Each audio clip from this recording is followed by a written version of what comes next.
출시한 파이어웹이라는 이제 파이어폭스 OS를 이용해서 만든 디바이스가 있고요. 그거에 대한 이제 저희가 개발 진행에 대해서 이제 어떤 식으로 개발이 진행이 됐고 어떤 식으로 모듈라와 같이 협력 관계를 이루어갔는지 그런 내용에 대해서 말씀을 드리도록 하겠습니다. 소리가 안 나죠. 마이크가 꺼진 것 같아요. 네.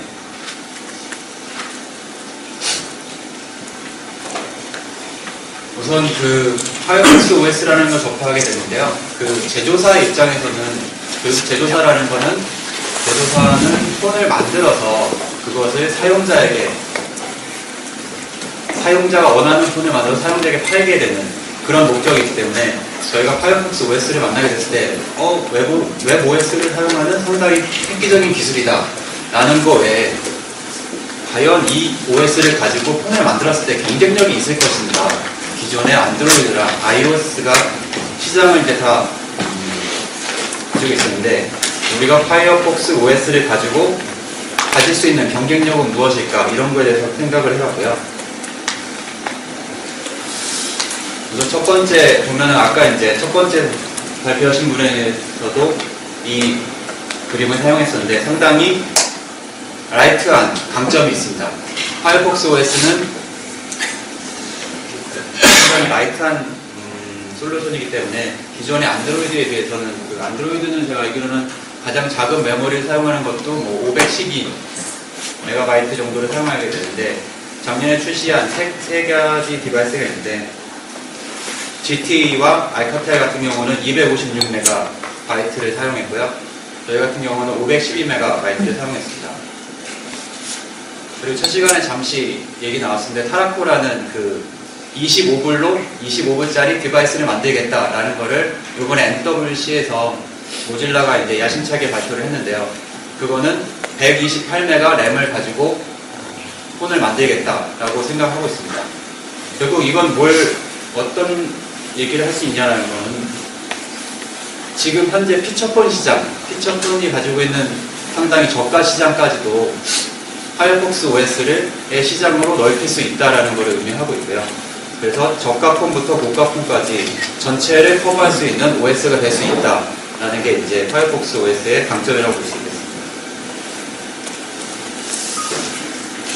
처음에 이제 이 폰을 봤을 때 이게 너무 심플하지 않냐. 안드로이드에 정말 수십개의 디폴트 앱이 깔려있는 이 환경에서 디폴트로 설치되어 있는 앱은 겨우 10개가 조금 넘는 수준이고요. 어떻게 보면은 정말 이제 기본적으로만 사용하는 앱들만 깔려있는 또 파이어폭스 OS가 제공하고 있는 기능면에 대해서도 얘기를 안 할 수가 없겠는데요. 아직까지 솔직히 말하면 파이어폭스 OS는 피처폰보다도 조금 더 적은 기능들을 제공을 하고 있습니다. 안드로이드에 비해서는 뭐 상당히 낮은 수준의 기능을 제공하고 있고요. 그런데 이제 저희가 이걸 가지고 어떤 경쟁력을 가질 수 있겠냐라는 걸 생각해 보면은 그러면 여기 계신 분들은 뭐 좀 더 많은 기능을 쓸 수도 있겠지만 그럼 로티어 폰을 사용하는 사람들의 보통 사용하고 있는 패턴은 어떤가 그런 거에 대해서 좀 조사를 했고요. 그런 거를 봤을 때 이게 심플하지만 정말 그냥 기본적인 사실 뭐 아까 전 시간에도 얘기했지만 상당히 헤비한 게임은 안 돌아가지만 뭐 기본적인 전화기로서의 충분한 기능들에 대해서는 충분히 제공할 수 있겠다라는 결론이 있었고요. 요새 이제 그 스마트폰으로 오면서 가장 중요한 요소 중에 하나는 이제 스토어죠. 앱 스토어라든지 플레이 스토어 이런 것들이 그럼 얼마큼의 많은 어플리케이션이 유저들이 원하는 어플리케이션을 다운로드 받을 수 있을 것인가 이런 거에 대해서 고민을 하고 있고요. 어제 제가 들어가 봤을 때 한 3,000개가 좀 넘는 앱이 현재 마켓플레이스에 존재하고 있고 여기 뭐 라인 앱이라든지 뭐 트위터, 유튜브 결국은 어떻게 보면은 폰을 가지고 내가 많이 사용하는 기능들에 대한 앱들은 많이 이미 제공을 하고 있는 상태라고 좀 볼 수가 있습니다. 그 다음에 이제 웹OS에 대한 강점이라고 이제 넘어갈 수가 있는데요.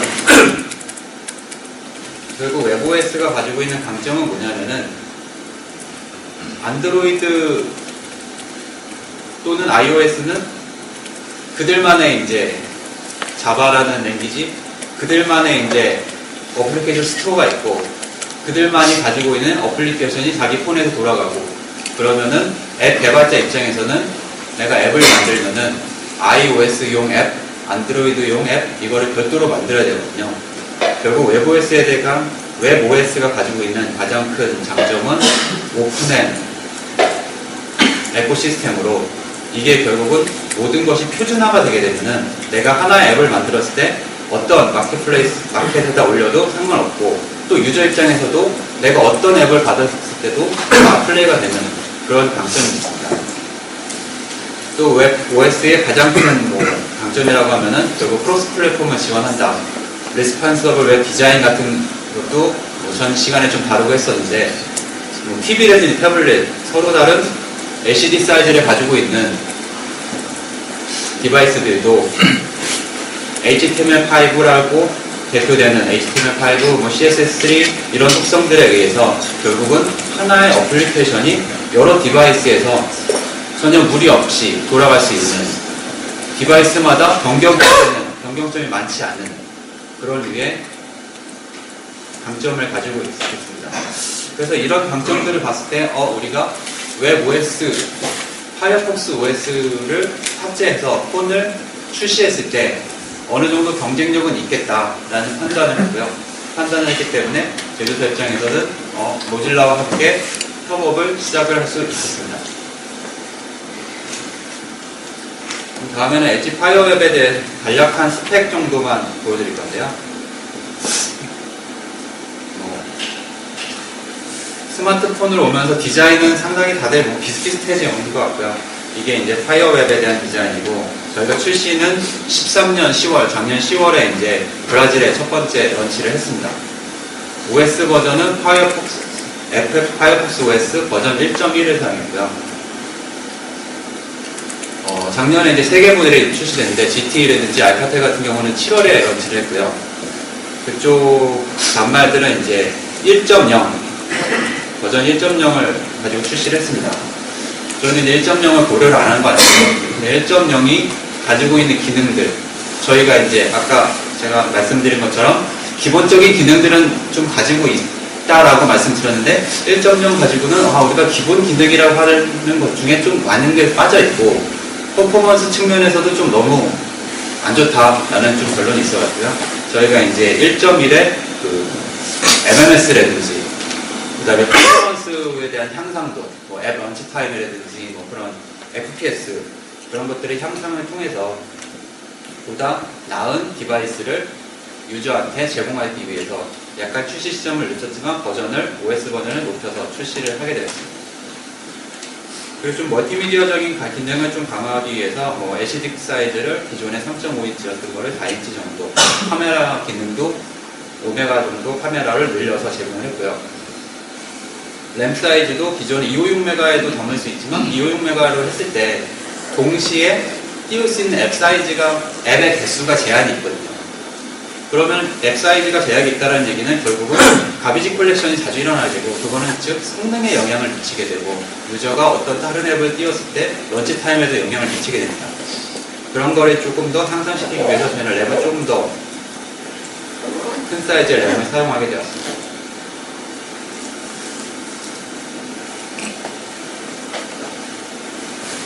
파이어웹을 개발하면서 가장 좀 어려웠던 일은 모질라라는 회사와 모질라 코퍼레이션과 같이 이제 협업을 하는 거고요. 결국은 모질라는 전 세계에 다 퍼져 있습니다. 그럼 이제 보통 저희가 같이 일을 하면은 어떤 독립된 회사와 1대1로 하면서 그쪽 회사와 이제 정보를 공유하고 개발을 진행하고 같이 모여서 일을 하고 하는데, 모질라랑 같이 일을 하다 보니까 모질라는 전 세계 개발자들이 다 퍼져 있고요. 아까 오전 세션에 발표해 주신 것처럼 타이완 쪽에도 좀 있고, 한국에는 아직 이제 커뮤니티 활동만 하고 계시지만 전 세계에 퍼져 있기 때문에 이 사람들이랑 같이 일을 해야 되는데 이거 어떻게 일을 하냐 라는 이제 문제가 봉착하게 됐습니다. 모질라 쪽에서도 이제 가지고 있는 솔루션이 뭐냐면은, 물론 이제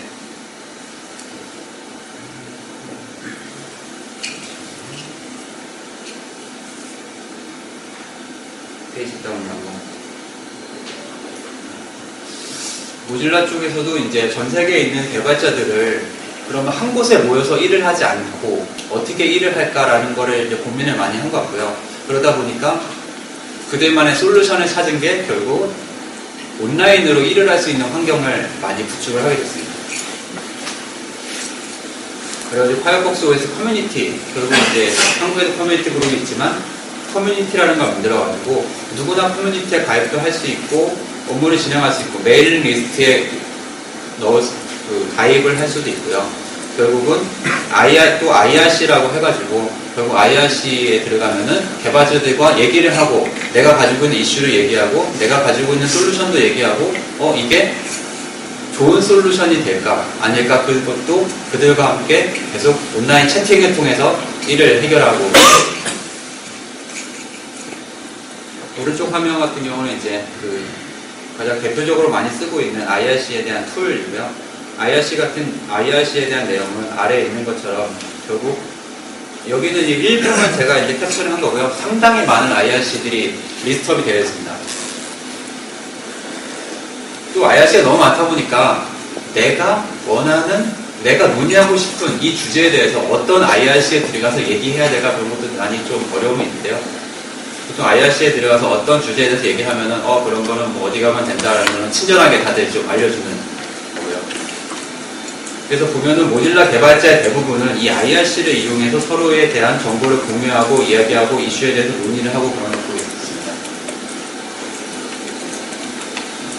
모질라의 룰이 어떻게 되는지 모르겠지만 보통 개발자들은 출근하면 항상 이 IRC를 켜놓고 거기에서 항상 대응을 하고 있는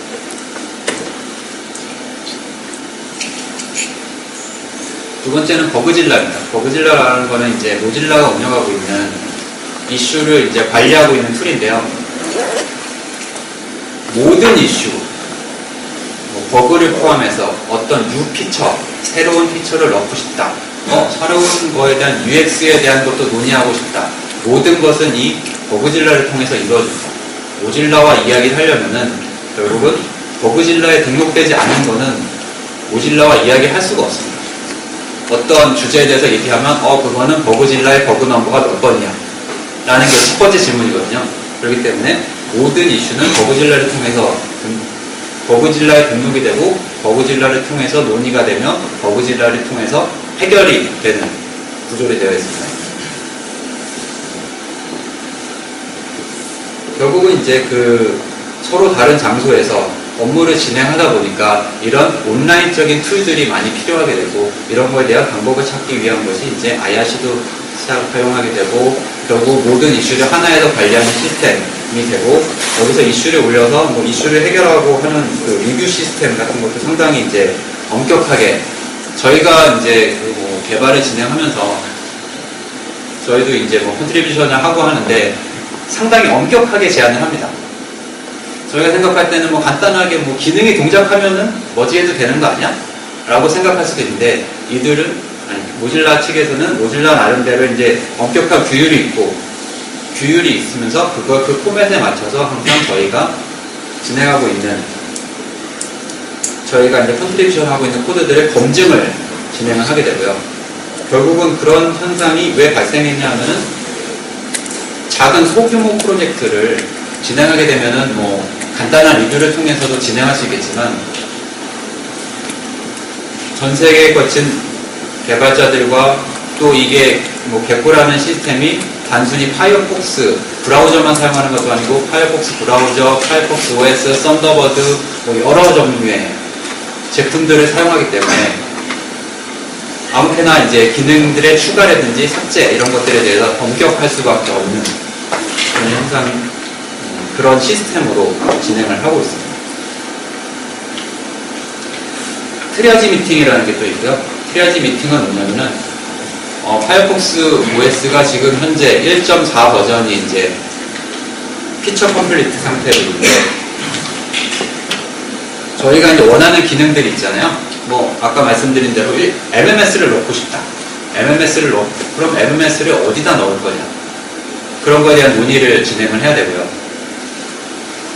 어떤 이슈가 있어요. 이슈가 있을 때, 그러니까 트리아지 미팅의 가장 큰 목적은 뭐냐면은 어떤 버전, 우리가 V 1.4 버전을 언제까지 릴리즈를 해야 된다라는 계획이 있으면은 이 이슈가 1.4의 블로킹, 우리가 이 이슈 때문에 1.4 릴리즈를 미뤄야 되는지, 아니면은 이 정도 이슈는 뭐 마이너한 이슈니까 다음 버전에 고치자라는 거를 논의하는 회의고요. 결국 이런 회의에 참가한다라는 거는 모질라 측이 가지고 있는 로드맵이라든지 어떤 버전에 우리의 어떤 기능이 꼭 들어가야 된다, 그런 거를 같이 논의할 수 있는 그런 자리가 됩니다. 이런 트리아지 미팅은 보통 뭐 주 3회에서 한 주 5회까지도 열리고요. 여기 페이지에 들어가시면은 언제 열리는지 잘 설명이 되어 있고, 또 모질라랑 같이 일을 하면서 느끼는 거는 정말 모든 게 오픈되어 있습니다. 아무나 접속해서 들어가셔서 회의 내용을 들을 수도 있고, 회의 내용도 항상 정리가 되기 때문에 어떤 내용이 오갔는지도 다 알 수 있는 진정한 오픈적인 마인드를 가지고 업무를 진행을 하고 있습니다. 근데 온라인으로 모든 것을 다 할 수가 있을까? 라는 게 이제 조금 의문이고요. 그러다 보니까 모질라도 이제 온라인으로 하다 보니까 이게 아무래도 부족한 부분이 있습니다. 부족한 부분을 채우기 위해서 워크위크라는 거를 가지고 있고요. 파이어폭스 OS를 위한 워크위크는 한 4회 정도 열렸었고요. 왼쪽 아래 보이는 그림 보시면 워크위크에 참석을 하면은 현재 이슈가 몇 개고 카운트를 합니다. 카운트를 이렇게 계속 그날 수정된 개수들을 계속 카운트를 보여주고 있고요. 누가 몇 개를 수정했는지도 이렇게 랭킹도 이렇게 좀 보여주고 있는, 개발자들 입장에서 어떻게 보면 상당히 이렇게 부담이 될 수도 있는 그런 워크위크예요.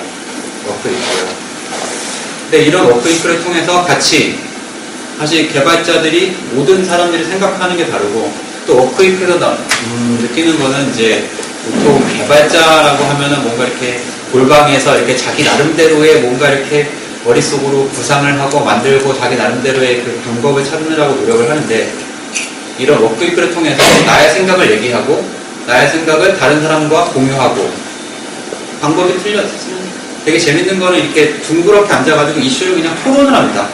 우리나라에서는 이슈를 고쳐와 언제까지 라고 하고 마는데, 모여가지고 이제 토론을 하면서 이 이슈를 어떻게 고치면 좋을까, 어떤 방법을 접근하는 게 조금 더 커먼한 방법이고, 너무 데디케이티한, 단지 이 이슈를 고치기 위해선 어떤 뭐 정말 꼼수처럼 그런 걸 넣을 수도 있겠지만, 그런 방법을 하지 않고 조금 더 커먼한 방법을 고칠 수 있는 방법은 어떤 방법이 있을까를 정말 허심탄회하게 서로 논의를 하면서 업무를 진행을 하고 있고요.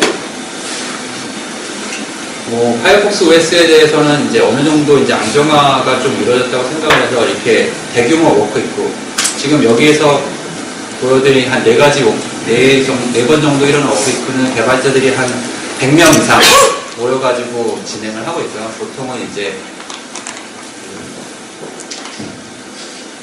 텔레포니카라든지 그런 오퍼레이터들이 이렇게 장소를 제공해서 만약에 오슬로, 노르웨이에서 열린 워크위크 같은 경우는 텔레노가 아마 지원을 해서 그런 장소를 공유를 하고 거기에 모여서 업무를 진행하고 그런 걸로 알고 있습니다. 지금은 이제 대규모 워크위크는 없어졌지만 스몰 워크위크라고 해서 어떤 타겟, 퍼포먼스라든지 UX라든지 그런 이제 작은 단위 워크위크를 통해서 온라인 업무에서 소구할 수 없는 영역을 오프라인을 통해서 이제 해결하기 위한 노력도 있습니다. LG전자는 이런 오프라인 워크위크, 온라인 워크위크도 아까 말씀드린 버그질러에 대한 활동들, 또 IRC, 또 IRC에 대한 활동들과 트리아지 미팅에도 참석을 해가지고 우리 디바이스를 위해서, 아니면 파이어폭스 OS가 나아갈 방향, 이런 피처나 이런 이슈는 반드시 좀 고치고 가는 게 제조사 입장에서는 좀 더 맞는 방향일 것 같다라는 의견을 계속 내고 있고요. 오프라인 워크위크도 계속 참석을 해가지고 저희의 의견 또는 저희가 이제 컨트리뷰션을 할 수 있는 그 모질라 파이어폭스 OS가 좀 더 향상된 방향으로 갈 수 있는 방향을 저희에도 좀 기여를 할 수 있는 방향으로 업무를 진행을 하고 있습니다. 네, 준비된 자료는 여기고요. 아마 여기 이제 계속 웹 쪽을 개발하고 계신 분들이 많아서 그러면은 뭐 저는 제조사 입장에서 자꾸 말씀을 드려서 어떤 내용을 이제 많이 받아들였을지 모르겠는데 혹시 뭐 질문 있으시면은 부탁드립니다.